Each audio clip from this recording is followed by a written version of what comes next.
Well, good morning. We're just here. It's mid-August 2025, I believe. And we're just here on Undercliff Drive in the Isle of Wight Undercliff. Just going to have a very quick, very short walk along this way before I dip down towards Woody Head. So this is St Lawrence, as I say, in the Isle of Wight Undercliff. It's prime bird migration time now, but you don't tend to get much concentration of migrants down in the Undercliff at this time of year. They tend to be up on the downs just above, so there's the inner cliff face over there in that woodland, or beyond that woodland, and you go up on the summit of that inner cliff face and you've got the chalk uplands, the downlands above St Lawrence, above the Undercliff. That's where the birds tend to concentrate this time of year. Later, as we get into September and October especially, a lot of the birds come down here into the sheltered Undercliff. As it gets a bit colder and bleaker up on the downs, still get plenty of birds up on the downs as well, but I just like to drop down into the Undercliff here as it gets chillier up the top, because then you've got all the titflocks and the chiffchaffs and goldcrests and firecrests especially. Firecrests tend to outnumber goldcrests these days. Don't know what's gone wrong with goldcrests, but I don't get very many of them at all in the Undercliff. Used to get loads and loads. Kind of 8 years ago. The sea is just over there, so it's about a 500 metre wide terrace with the inner cliff face on the inland side and the sea on the seaward side, funnily enough. Kind of a large, well-wooded gardens is basically the habitat type. There's farmland on the Undercliff between here and the sea. There's a few more houses. So it's basically a string of houses along the Undercliff Drive where we're walking now, and then a strip of farmland directly on the sea cliff top. What a beautiful morning though. Bit breezy, but looks like it's going to be nice and sunny.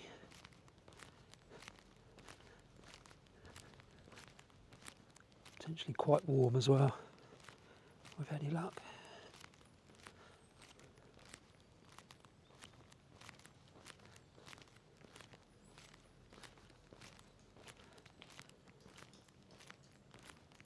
There's the inner cliff face. Morning, you're right.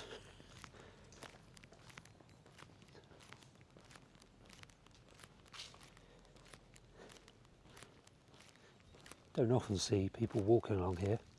There's cyclists now. This road closed when the landslip took out 2 sections of it. Right. So you can't, I mean you can drive as far as you can drive sort of thing, if that makes any sense. There's the inner cliff face again.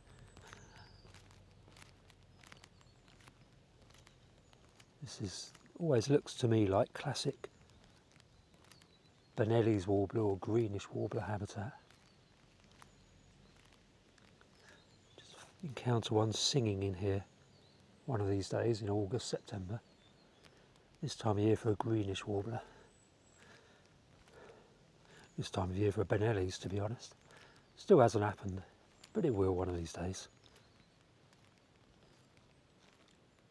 A singing greenish warbler would probably be quite obvious.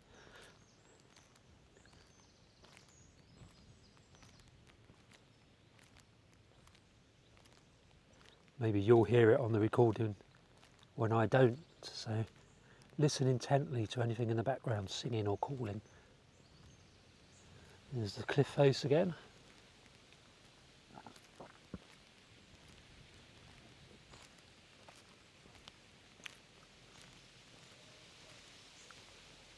Be a cracking place to live along here if you're a birder. Obviously land instability is an issue. Might be tricky to get insurance if you own a house along here, but be a great place for a birder. The walks are lovely. You can go up the top, on top of the inner cliff to open farmland and downland, or you can drop down to the sea. More open farmland and the sea cliffs and the very rocky shore. In winter, divers feeding offshore. lovely field maple there. Anyway, that's as far as I'm going to walk along here, so I'm now going to head back and go down to Woody Head. I think it's going to be a bit blowy down there, but let's go and have a look at some sea, I think. There's Flea, the car, in a nice little favourite spot there where she's got a view of the sea. So we're on Wolverton Road, and nice little willow bed down there. Any area by the sea that's got water like this little willow bed gets migrant birds. So we're just going to walk down towards Woody Bay cottages now.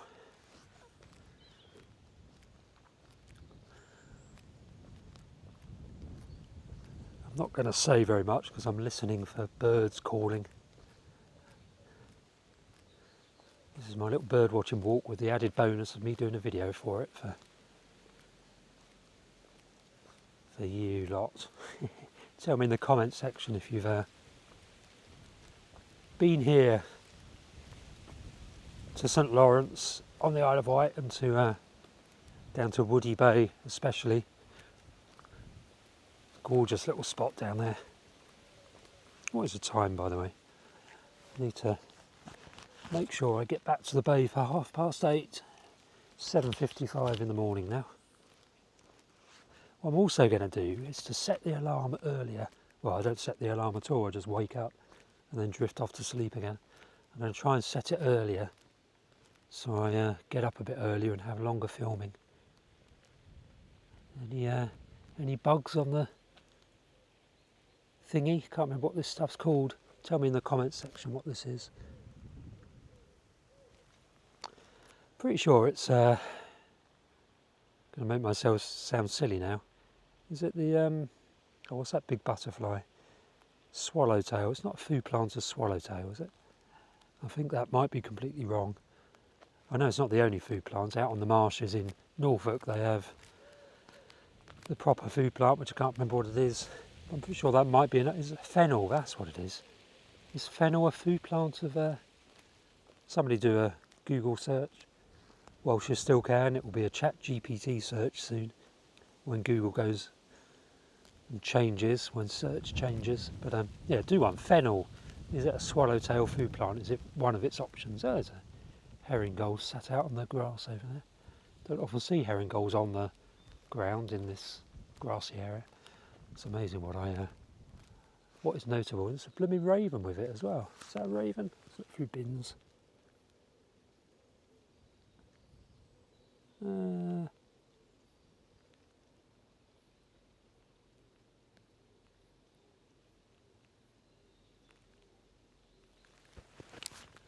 2 ravens, I believe.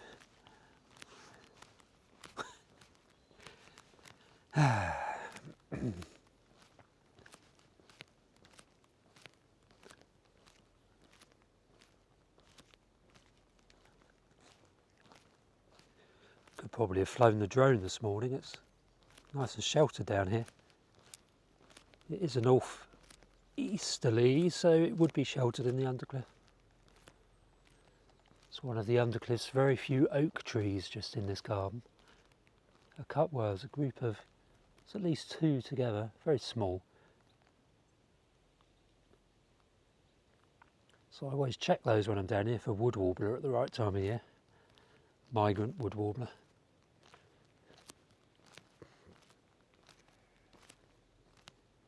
It's looking so drought stricken and parched.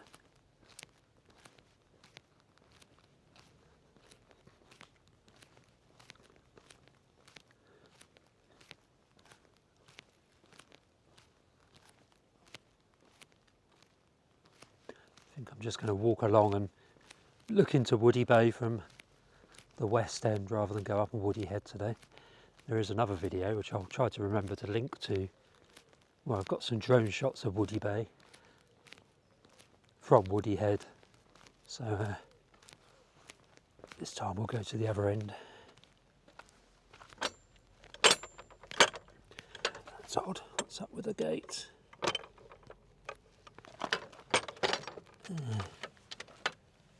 Bit decrepit, this kissing gate.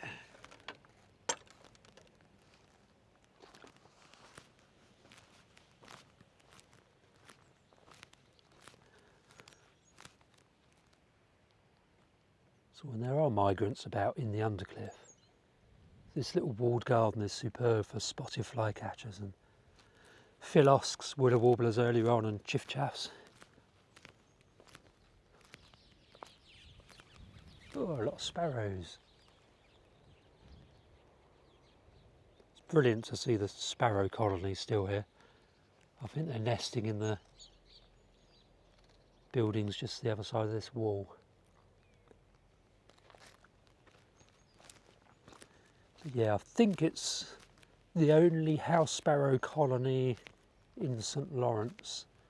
There's a couple in Ventnor, but I think it may be the only colony in St Lawrence. Well, elsewhere in the Undercliff. Well, I think there'll be some in Knighton. Pretty sure there'll be in Knighton, but St Lawrence, as far as I know, that is the only, or this is the only colony of house sparrows, and there's probably only about 20 pairs.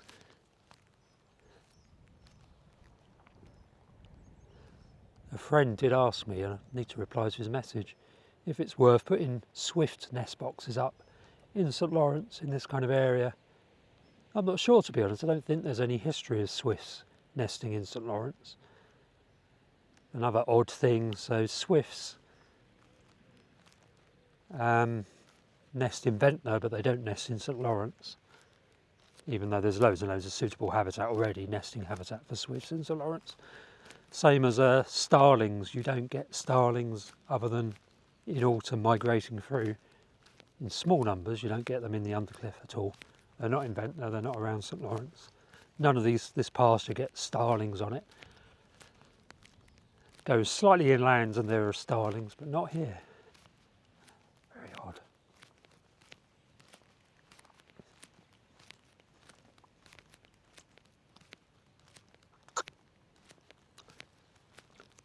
So yeah, whether I'd recommend or kind of endorse my friends putting starling nest boxes up, I probably wouldn't, to be honest. I'd probably say, well, rather than do that, restore the pillboxes down on Twining's land or Old Park, because they blocked up the pillboxes where the swallows used to nest, and now the swallows can't get into those pillboxes, so they stopped nesting. So I'd open gaps there to get the swallows back. Green woodpecker calling. This fence line just here is brilliant for wheat ears, and there's not a single wheat ear, and whinchats as well. It's not one of those either. It is a very quiet morning, bird migration wise,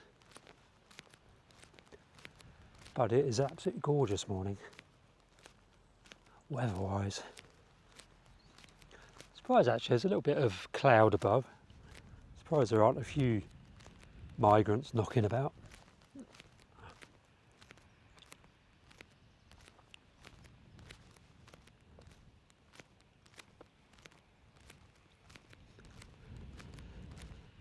Lots of ragwort over there, so the cinnabar moths will be really happy.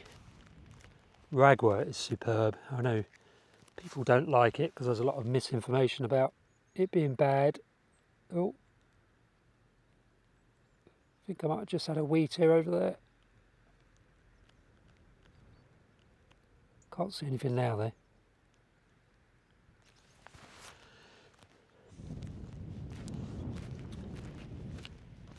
Yeah, ragwort is really good for pollinators, bumblebees and all the butterflies, the cinnabar moth, for which it is the only food plant. Caterpillars of cinnabar moths eat ragwort leaves, but aside from that, the flowers are absolutely brilliant for all manner of insects, all of which need help. Is that yeah, wood pigeon. There's actually somebody down in Woody Bay this morning.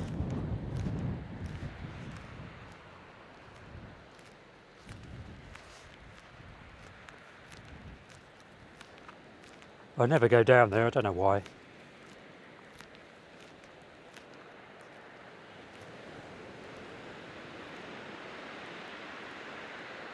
That is a lovely view.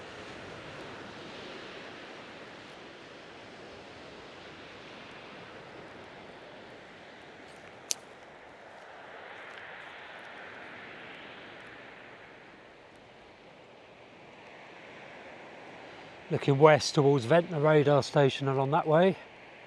Now looking north to the inner cliff. Swing round.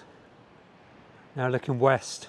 Hang on, that was east towards Ventnor and the Ventnor Downs. Did I say east or west? Anyway, we're looking west now towards St Catherine's Point Lighthouse, which is actually flashing. You can just see the tip of it, or I can, whether you can on the camera, I don't know. Let's zoom in. It's never worth zooming in, but let's do it anyway. Might just about be able to see the light right in the middle of the frame now. With 1080p you can go four times zoom, but it just goes horribly pixelated. So we're going to zoom back out again. That's better.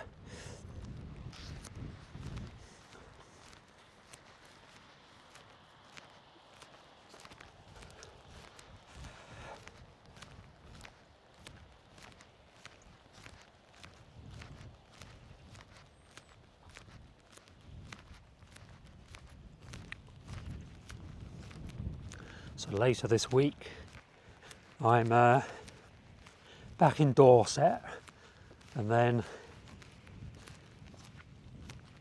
in Devon to talk about red-backed shrikes, which is that obscure species of bird that loves beetles, has an inordinate fondness for beetles, to misquote Haldane, was it? No, Darwin. No. Who was it? Who said God has an inordinate fondness for beetles just because there are thousands of species of beetle. Might have been Haldane, or I don't think it was Darwin. It wouldn't have been Darwin. Probably wasn't Haldane either. Tell me in the comments section where that quote comes from. And if you don't know, go to Google and type in an inordinate fondness for beetles. Who is that quoting? And it will tell you, then you can tell me in the comments section. But anyway, red-backed shrikes have an inordinate fondness for beetles. And beetles, or at least dung beetles, have an inordinate fondness for cattle dung. But unfortunately, cattle dung these days is laced with chemicals. Anti-parasite, gut parasite type chemicals. Wormers, basically. But when they poop out, when the cattle poop out, their cowpats are full of the chemicals which kills everything. So the poor old dung beetles are having a really bad time at the moment, where they have been since those drugs were invented, those toxic chemicals. Ah, what's that? There's a little bird there.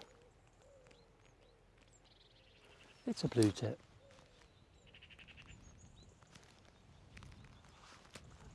So yeah, having a meeting about how to help red-backed shrikes, which are effectively extinct as a... don't know what that little bird was. Alright, there's a few blue tits here. There's a little brown job, which I think was probably a dunnock.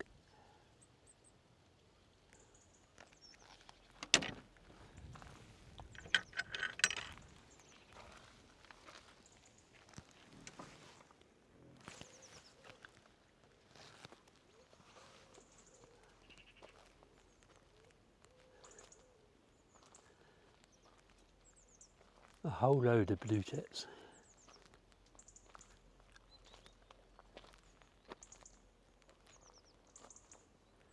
Loads and loads of blackberries.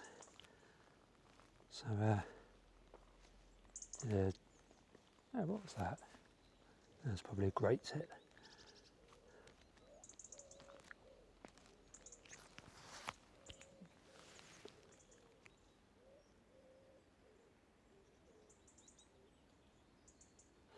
Yeah, blue tits and great tits. Can't see any migrants, no white throats or willow warblers or chiffchaffs now, I suppose. Willow warblers are getting, a lot of those have gone through. Actually no, it's only mid-August, so So yeah, willow warblers. None of those, no black caps.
Back on Wolverton Road now. Walk east back towards the car. That's a lovely loop, isn't it, that walk?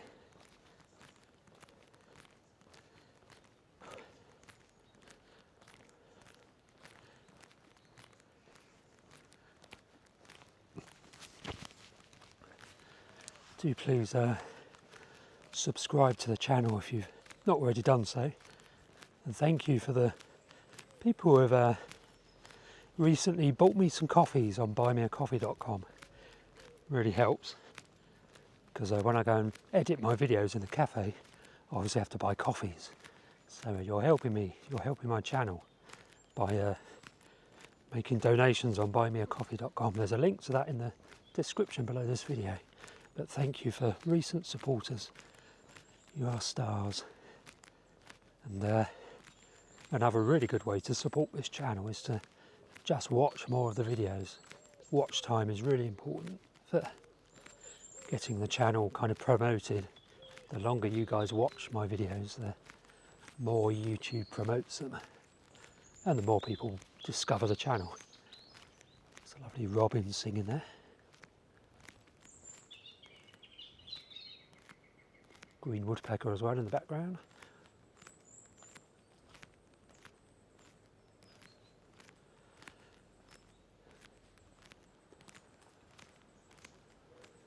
So spring and autumn are my favourite times of year from a wildlife point of view. Autumn's probably my absolute favourite time. So between mid-August, as far as I'm concerned, obviously it's midsummer as far as you're concerned, but from a natural history point of view, mid-August, September, October to mid-November is extended autumn, and it's my favourite time of year.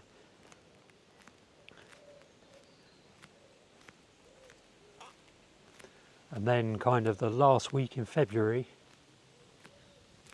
through March, April is my second favourite time of year, into May I suppose.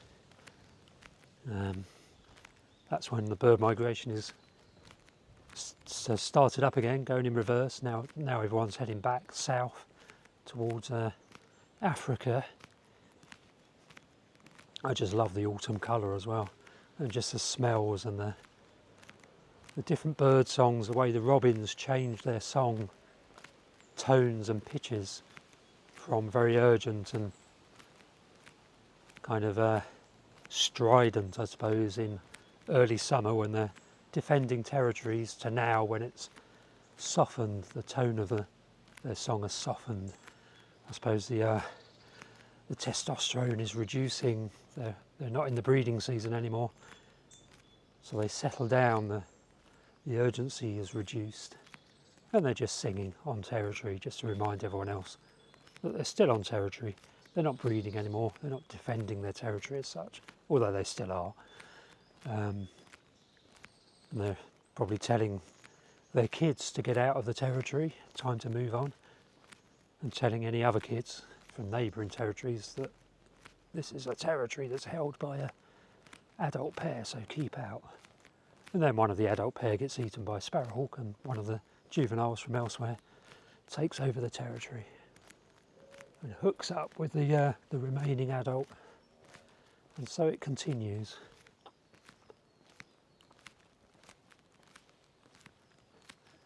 The clumsiest bird on the planet ahead of us, wood pigeon, but also incredibly successful. It's a species that is so incredibly clumsy, although having a massive great car barreling towards you, it's not really the wood pigeon that's clumsy, is it? It's just the human that's stupid. But anyway, they do get splattered a lot by our cars, and yet they're thriving. They're doing really, really well, wood pigeons. Unlike their fellow columbids, whatever they're called, pigeons, doves, turtle dove are doing really, really bad. They're dying out. They're basically, they're extinct on the Isle of Wight now, turtle dove, and they're going extinct across southern England.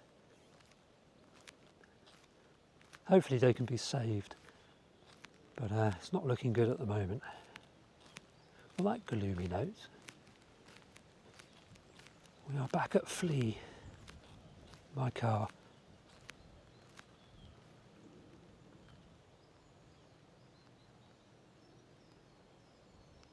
So I hope you're enjoying this video about Ventnor and the Undercliff. If so, then don't forget there are 2 books I've written. One, Bird Watching Around Ventnor, creatively named, and the second one is Wildlife Watching Around Ventnor. Just short books about the local area that are the subject of this video. Available on Amazon. I'll put a link below for this video, and you can also order it from the library, and it's available in all major bookshops, both of these little booklets.